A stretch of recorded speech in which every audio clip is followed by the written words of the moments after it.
Muy buenas noches, queridas colegas. Estamos nuevamente en las sesiones de diálogo de políticas aquí reunidas en Casa Ceras. En esta oportunidad tenemos el agrado de presentarles a Alejandro Kusianovich. Él es experto y acompañante, educador permanente de los niños y adolescentes en el país. Y lo hemos invitado porque en este mes de mayo acaba de producirse la Conferencia Mundial sobre trabajo infantil, hacia un mundo sin trabajo infantil, ¿no? Y donde se ponen metas al 2016. Y quisiera que Alejandro, ¿no?, pueda decirnos qué es lo que va a discutirse.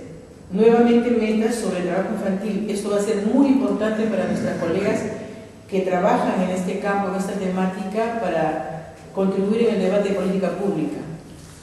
Bueno, a mí me parece, en primer lugar, si tenemos en cuenta las conclusiones que han emanado el día de ayer de esta conferencia sostenida por 2 días en La Haya, en Holanda, si uno lee las conclusiones, yo las tengo acá, no hay nada nuevo, absolutamente nada nuevo.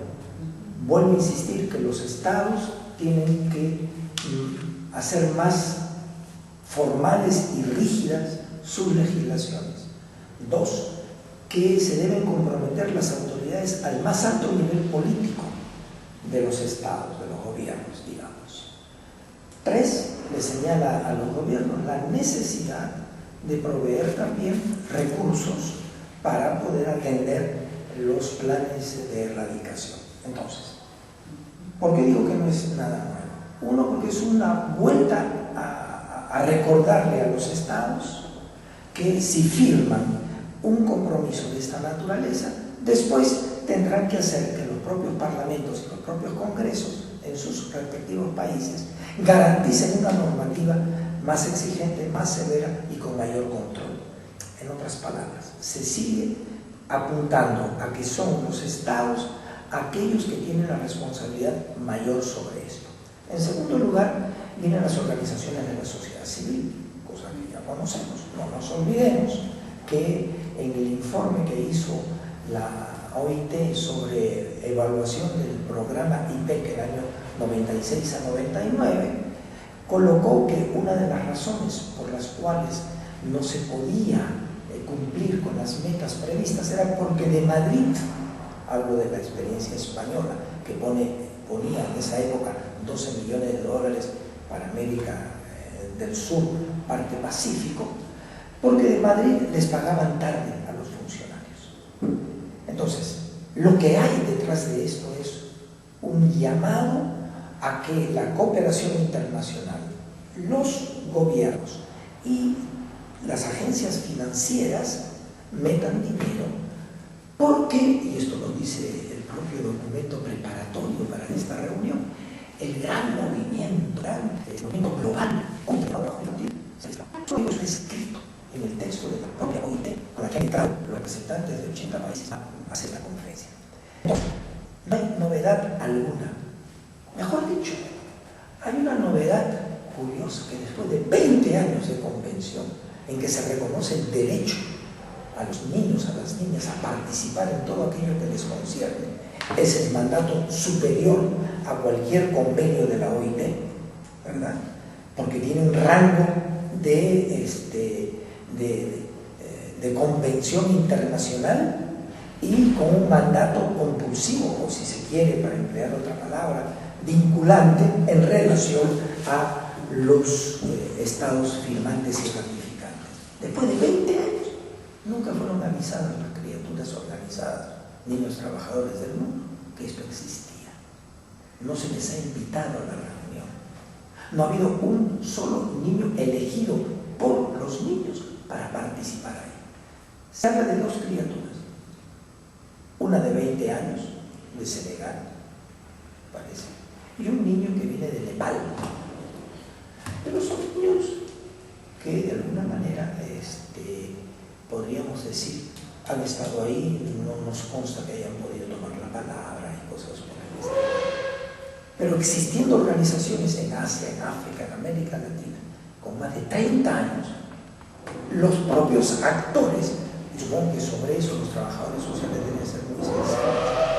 Los propios actores no han sido convidados, son ignorados. Y lo son también por este documento que recoge las conclusiones de la Haya.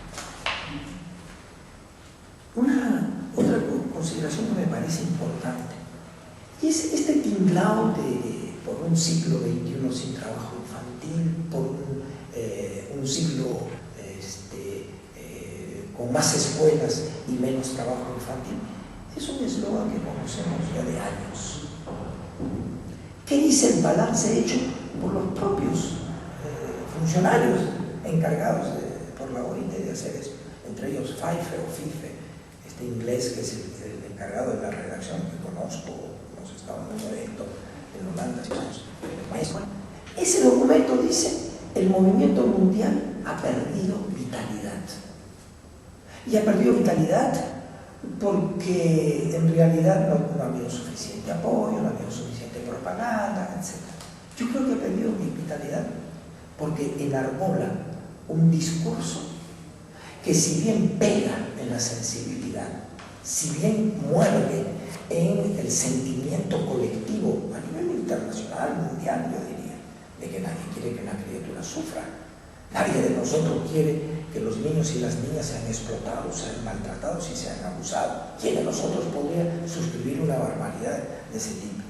Pero una cosa es tener un sentimiento, otra cosa es que eso se concrete realmente en propuestas de políticas, en acompañamiento de esas políticas y sobre todo en las posibilidades de permanentes evaluaciones independientes que den cuenta de las bondades o de las limitaciones de las cosas que uno hace.